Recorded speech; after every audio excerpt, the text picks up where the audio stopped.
Hey everybody, it's me, Trubiak, and welcome back to CC's Vinyl Closet. Here is where I just love listening to classic country music on vinyl record and then sharing the gospel in what I learn with you guys. So today I have a real special installment featuring none other than John Denver. So if hearing me talk about John Denver sounds like your kind of thing, I encourage you to find a comfy spot to sit for a spell, turn up the volume, and get ready to bask in the gospel of John Denver. He was born John Duschendorf Jr. on December 31st, 1943. Professionally, he was known as John Denver, and he passed away at 53 years of age on October 12th, 1997. And may he rest in sweet heavenly peace. He was born in New Mexico, but grew up all over the map, from Arizona to Alabama, the son of Lieutenant Colonel Henry Duschendorf Sr., who showed little affection to his son. As a result, John was said to be an introverted child who felt like an outsider much of his youth. That's kind of heartbreaking to hear, but I suppose not an uncommon experience for many people. At 11 years of age, his grandma gave him a guitar and he learned to play and sing. During his college days in Texas, he joined the first of many groups, the Alpine Trio, yet he'd begin songwriting and forging a solo career too. It was in 1969 that he signed with RCA and released his first album, Rhymes and Reasons. Suffice it to say, the rest became his history as one of the most successful stars of the 70s, and dare I even say, a bit of an outlier in pop culture. Before I get ahead of myself, here's the stats on his music. John Denver released approximately 30 albums between 1969 to 1997, and I've been pretty excitedly waiting to listen to his music because at this point, I've got a good handful of his studio albums. Today in particular, I'm going to be highlighting John's fourth studio album titled Poems, Promises, and Prayers, released on RCA Records in 1971, produced by Milton Oakham. As I've come to appreciate, this was John's breakthrough album, containing two huge hits. First, however, this is not a straight-up Nashville-sounding record. To be honest, John Denver's sound and music is a timeless, earnest, and comforting combination of folk, country, and pop. John was 28 years old at the time in 1971. Poems, Promises, and Prayers contains a total of 12 songs, and although a majority are indeed penned by Denver, I was initially curious to see the inclusion of several covers, such as a rendition of James Taylor's classic Fire and Rain, always a great choice, plus the Lennon-McCartney mega classic Let It Be. He also does a sweet tune called Junk, written by Paul McCartney, that's a real sweet spot on this album. Suffice it to say, hearing John Denver interpret these familiar tunes was indeed comforting. However, the highlights of the album come straight from the voice and perspective of John himself. Take, for instance, that song, Take Me Home, Country Roads. Now, I always knew that he wrote it, but what I didn't know was that writers Bill Danoff and Taffy Nivert initially wrote this song inspired by the backroads of Maryland while visiting family. They opened for John in Washington, D.C., and after playing the song for him, he was so struck by the sincerity of the lyrics that he did some rewriting, re-recorded the song himself, and within a month of its release, this classic went to number 2 on the Hot Singles charts. What a backstory! Almost heaven, West Virginia, Blue Ridge Mountains, Shenandoah River. Life is old there, older than the trees, younger than the mountains, growing like a breeze. Country roads, take me home to the place I belong. West Virginia, Mountain Mama, take me home, country roads.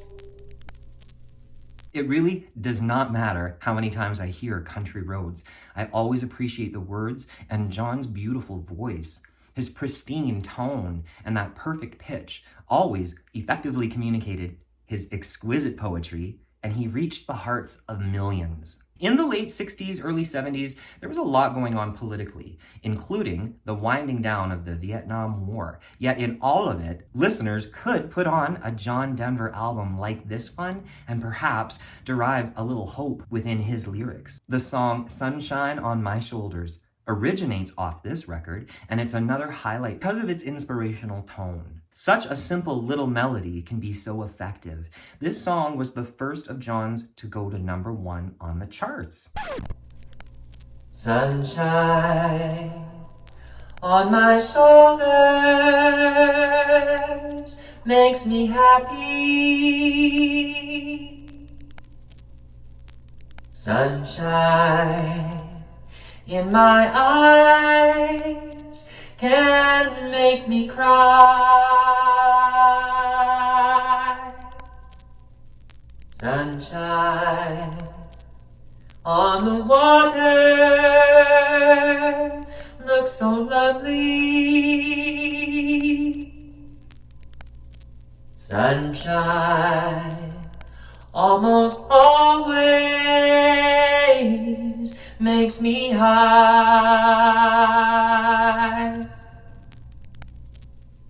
By the way, I love pictures of John Denver. I get such a down-to-earth vibe from his image, a stark contrast to a few of the other men in country music of that time. The likes of Johnny Cash or Waylon Jennings and Chris Christopherson, they had that awesome outlaw image. And then there were boys like Glenn Campbell or George Jones that had that country-politan thing going on. And then you had John Denver. To be honest, after a lot of accumulative reading and research, I know for a fact that in spite of his commercial success, let's be clear, he was hugely successful. Critics and other country artists disparaged him throughout his career, calling him unhip or implying that his lyrics were cliche and the music was bland. That dynamic between mass adulation and critical contempt caused him to rarely give interviews. I did not know this, and such a shame. I've always felt like when it comes to country music, the more diversity, the better, and that everyone is welcome. I love it all. What is real country music anyways? I love John Denver. Back to reviewing Poems, Promises, and Prayers. I'll add that it starts off on a real sweet and poignant note that's quintessential to the John Denver brand. The title track, with the guitar and the poetry that provides the listener a front row seat into the world via the lens of John, a man really unafraid to reflect on hopes, love, and life. Consider this song.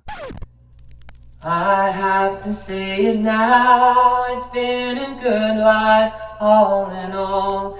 It's really fine to have a chance to hang around and lie there by the fire and watch the evening tire while all my friends and my old lady sit and pass the pipe around and talk of poems and prayers and promises and things that we believe in. How sweet it is to love someone, how right it is to care, how long it's been since yesterday. What about tomorrow? And what about our dreams and all the memories we share? Although I do recommend people check out the full-length album for optimal John Denver experience, because there really are so many fantastic songs here. A final song that I would highlight is called I Guess He'd Rather Be in Colorado, written by Bill Danoff and Taffy Nivert, and presented with John's guitar playing and crystal clear vocals. All in all, it's a great album. I guess he'd rather be in Colorado. He'd rather spend his time out where the sky looks like a pearl after the rain. Once again, I hear him walking. Once again, I hear him talking to the stars he makes and asking them for bus fare. I guess he'd rather be in Colorado. He'd rather play his banjo in the morning when the moon is scarcely gone. In the dawn the subway's coming, in the dawn I hear him humming some old song he wrote of love in Boulder Canyon. In the end, folks, whether you consider him hardcore country enough or not, John Denver's widely recognized as a cultural icon of the American West. In years to come, John would host a variety of music specials on TV. He'd star in films, television. He hosted the Grammys, The Tonight Show, and very memorably, in 1975, John won a Country Music Association Award for Entertainer of the Year. And boy, did he ever take a lot of flack for being non-traditional country. Many wrote him off as a lightweight, and I couldn't disagree more. With a lot of the comments I gathered in these old country music magazines, firstly, they rarely featured John Denver or supported him, and when they did, there was a lot of harsh criticisms, which do not match his long-lasting legacy, in my opinion. It's always John Denver for me. So this essentially wraps up my thoughts for today. I will certainly continue gathering and listening to his records, and I thank you all for tuning in to today's special episode.